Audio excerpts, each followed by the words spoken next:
Hi everyone, it's Sam. Welcome to another bullet journal weekly spread video. Today I'm taking you through the process of this beautiful magnolia tree spread, taking you through from the drawing to the painting and then finishing off with some beautiful colour pencils. It's an absolutely beautiful spread to look at, and it's been a joy to use when I've come back to it to write in. So let's get started.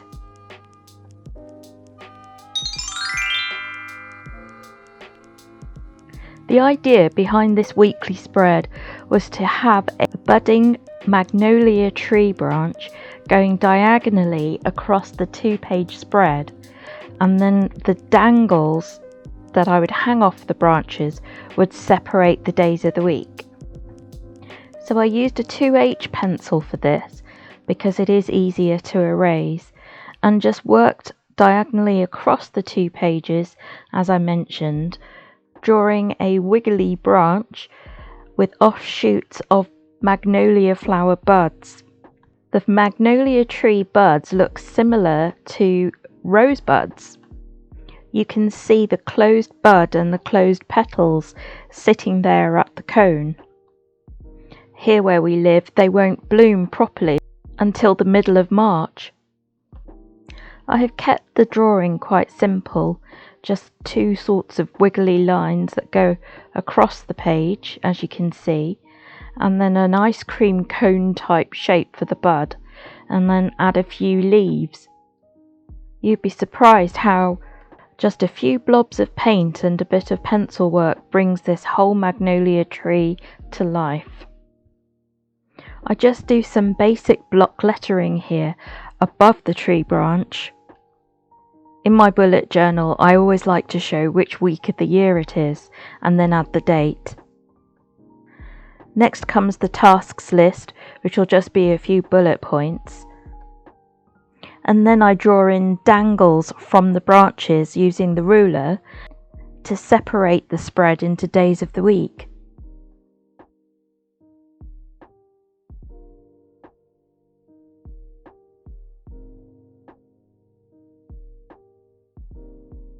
I add a few little cute hearts at the end of the dangling strings, and then divide the final column for notes on the week. Next, it's time to choose our colours for the magnolia tree. I start with a magenta and then white, which obviously will go into the flower bud, cobalt blue, and then a scarlet red, lots of sap green, one to create a yellowy green, and then the other blob I mix with the blue to create a blue green, and then brown, which will help me create those darker shades. I have actually gone in depth showing a whole swatch of this particular gouache set and gone into a bit of colour theory on how to achieve some beautiful tertiary colours from the paint set. Just look at the chapter in the video linked above. When I start painting the magnolia buds, I start off with a watery pink mixture and then drop in more concentrated drops of the pink or the scarlet. What that does is it creates a more intense colour variation. And the same happens when you add the opaque white. As you can see, the white paint disperses into the pink, creating that very satisfying, almost strawberry ice cream kind of look. I then use the smaller brush to pick up thicker concentrated paint to outline the unfurled petals in pink and red. If you do this quickly enough while the paint's still wet, you'll get this very pleasing blended effect. Now I do some splattering using my large square brushes to add more excitement to the piece. I just quickly want to show you what is coming up for next week's video. This was actually my 2021 cover art page. I take you through the drawing and painting of this cartoon girl who is appealing for a kinder year. I hope you can join me. So now we're back to the magnolia buds. I'm using my small brush again to add dark pink and very concentrated thick paint, and opaque white to boost the contrast in each of the magnolia buds, deepening those darks and lights. I had used the hairdryer to make sure the first layer was dry first. You can see the difference it's making, outlining all those flower buds.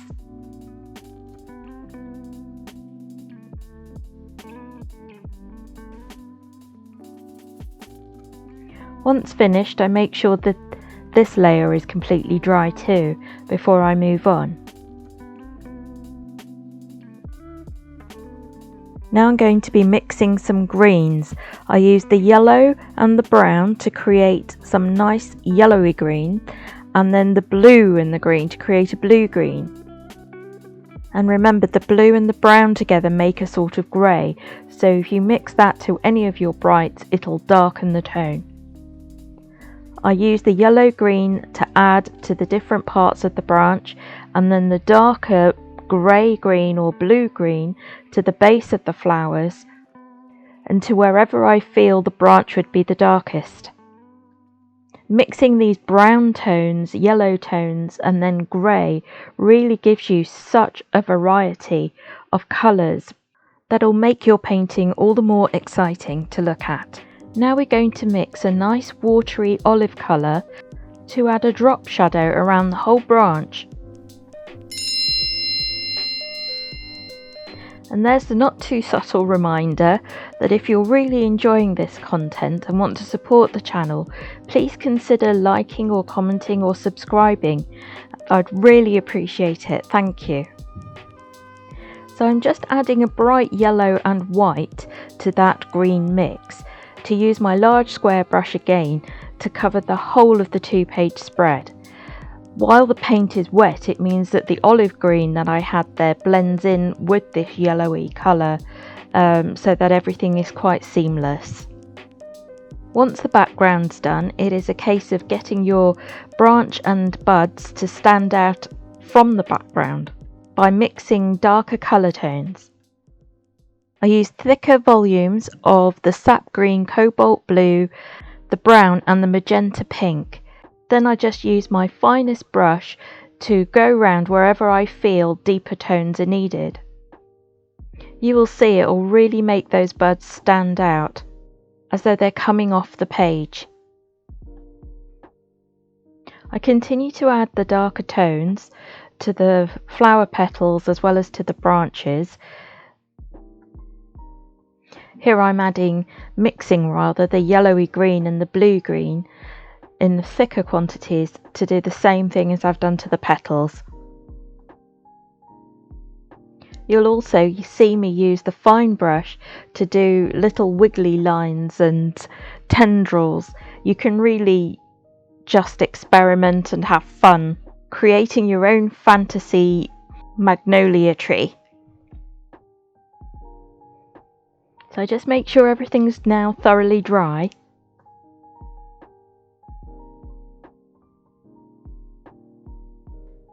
And then darken the base of the tree a bit before I go on to the lettering. I use a dark pink for the week 9 that I write at the top of the page. And then I use a watery version of the green paint I have left in my palette for all the headers and titles that I want to put on my bullet journal page. A bit of the dark pink is also added for the hearts. And now it's time for my pencils. I've linked to all the supplies down below as per usual. I really wanted to try these pencils out, and they're very controllable and effective, so it can be a very relaxing process. I chose bright greens to add a little bit more saturation to the leaves, as well as pink for the flowers. And then you'll see me outlining in darker greens and then a dark grey to again outline the whole piece. I remember feeling very calm and chill by the time it came to this part of the drawing and painting. I was very relaxed, enjoying my music. I think that's the thing about pencils. You feel a little bit more secure with what you're doing compared to paint, which can be a little less easy to control. So now I'm on to my lettering. again going in with dark pink but in pencil this time. And this is the dark grey, almost like a black, that I mentioned a little bit earlier. I don't go over every single portion of the picture. It's nice to do it in little bits. It makes it look more natural, and at the same time it does its job of outlining the whole piece so that it does look 3D. I think it looks really amazing now, and it really did become one of my most favourite spreads I'd ever done, even to come back to and work in. I use a nice dark green to write in my headers and titles for the days of the week and tasks, and then the notes of the week, which I try to include on all my weekly spreads. The finishing touches for me really are using the same dark green pencil to outline the headers and drawing the lines for the dangles with the hearts attached.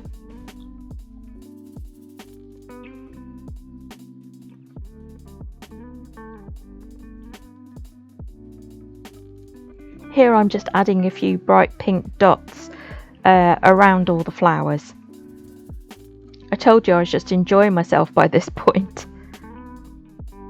And there you have it, my beautiful magnolia tree spread. I hope you enjoyed this video, and I hope you'll come back and see us next week.